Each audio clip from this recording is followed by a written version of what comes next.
Nicolas Hulot laisse planer le doute sur ses intentions pour la présidentielle de 2007. Mais le médiatique défenseur de l'écologie fait des propositions très concrètes aux différents candidats et les supplie, je cite, de dire la vérité aux Français sur ce qui concerne les désordres écologiques que vit notre planète aujourd'hui.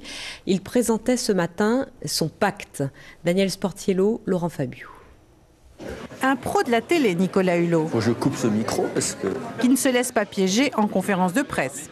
L'animateur-producteur d'Ushuaïa ne dira pas, maintenant qu'il fait de la politique, s'il veut être candidat à l'élection présidentielle. J'ai, comme vous le savez, au début du mois d'août, probablement dans un accès d'impatience ou d'inquiétude, posé sur un coin d'une table l'hypothèse d'une candidature personnelle.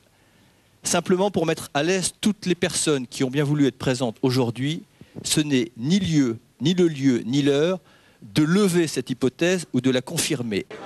Mystérieux sur ses intentions, Nicolas Hulot veut peser dans le débat de la campagne. Entouré de stars de cinéma, de la chanson et de scientifiques de renom, il lance un pacte écologique à l'intention des candidats à l'Élysée. Ses propositions, taxer les pollueurs et créer un poste de vice-premier ministre chargé du développement durable. Laurent Fabius a déjà dit banco, Dominique Voynet l'apprécie, même si Nicolas Hulot peut devenir un concurrent. Je ne me sens pas menacée par sa candidature. Un grand ministère de l'Environnement, une politique qui voit loin et qui anticipe sur l'évolution du monde grâce à un vice-premier ministre au développement durable, voilà quelques-unes des mesures qui seront nécessaires. Nicolas Hulot vous voit très bien dans ce poste. Ça fait 20 ans que les Verts se préparent. Franchement, je crois que l'un des nôtres sera parfaitement à sa place à ce poste. À droite, on est sceptique sur une candidature de Nicolas Hulot.